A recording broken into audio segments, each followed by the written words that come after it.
Okay, there's something I was just reading in. Might as well do it. Because who knows, maybe somebody will reprint the unabridged The Mothers by Robert Briffault, made famous because of Briffault's Law, the oft quoted Briffault's Law. But one of the things that Briffault was getting into I've been reading that section on Tabu, and now the next section is on the totem.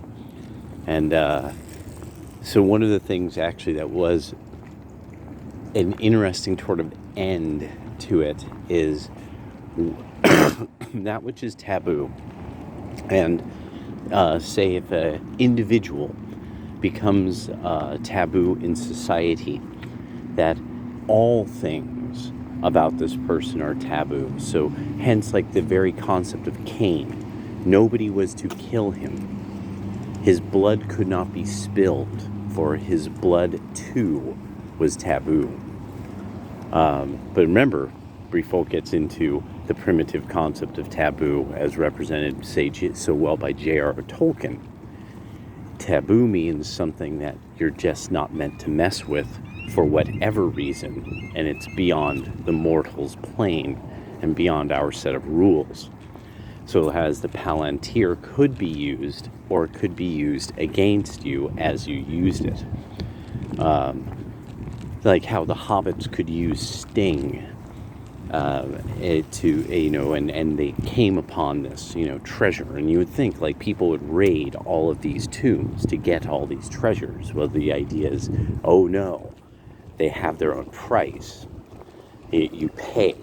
That's the idea with that which is taboo, or even kadosh eventually in the Hebrew tradition. So he was getting into the taboo man, and that even the things that the taboo man does would therefore be taboo. And so I started thinking about this in how society, like the social justice warriors, how they hated that men would lift weights because it was masculine and it was toxic, and it made them toxically masculine. And it was taboo behavior from the taboo people, from the new religious new religious fundamentalists, the far left. And that they were doing all these things now that emulate the taboo of their ancestors, and their ancestors were Puritans. That sexuality is fundamentally exploitative of women and toxically masculine. So that even that which is sexually appealing is to be set aside as a taboo thing from the taboo people, the taboo man. And eventually it becomes good story writing is taboo, because the taboo people write good stories. We write bad stories.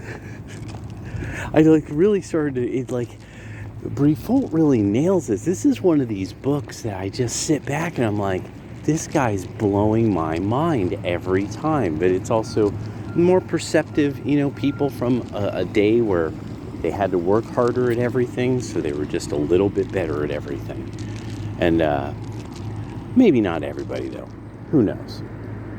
Have to go back in time to find that out, I guess. So, the taboo behavior and all things must be avoided of the taboo man.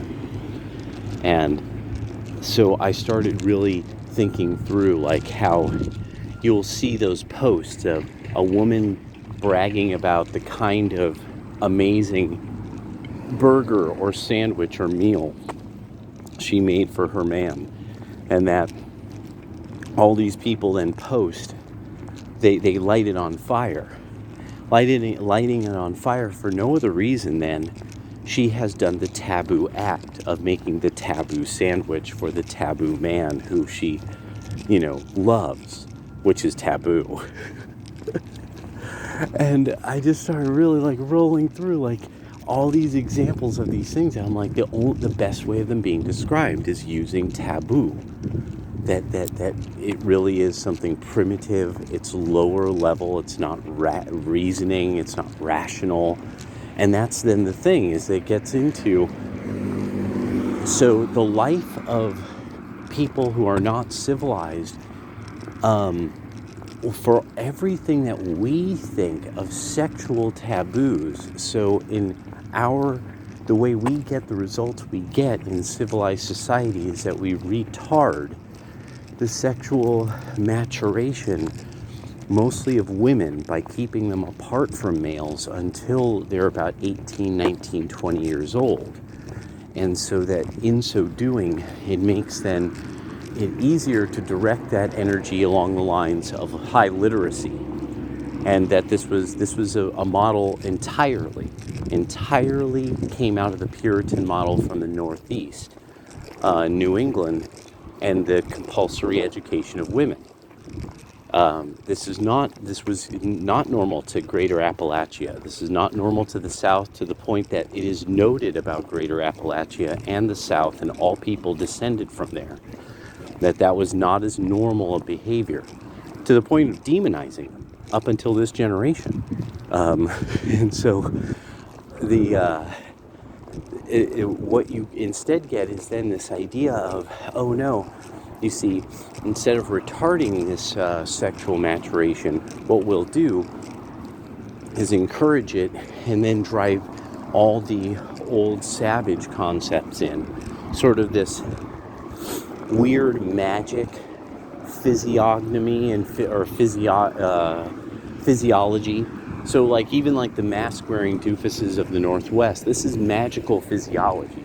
Like these are people who don't understand biology and physiology in some real simple way of like germ theory.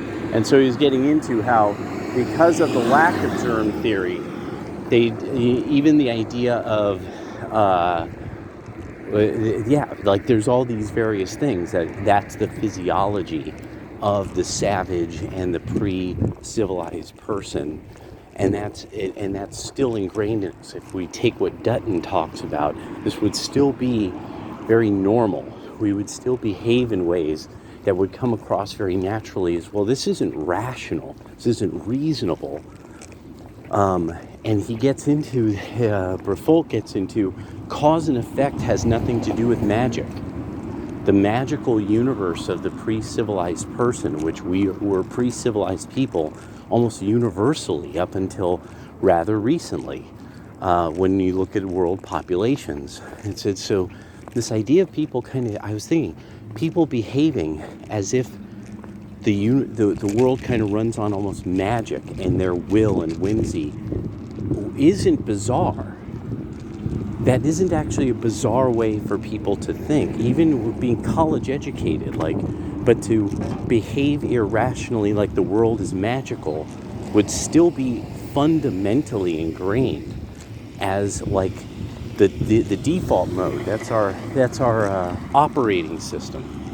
Our operating system is a pre-civilized magical universe that has no bound to cause and effect, and pretty much rotates around the female menstrual cycle and the timing of it with the moon.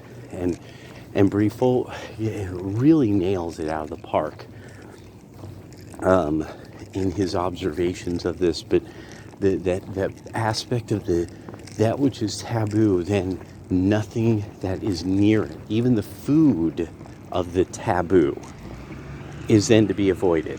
That was what comes up first in the totem, is you are to avoid even the taboo man's foods. So hence then the distinct focus on vegetarianism that seems to have political lines. That it's like, no, because this is taboo, and these people are taboo, and their ways are taboo, so is their food. So, just some thoughts. Later.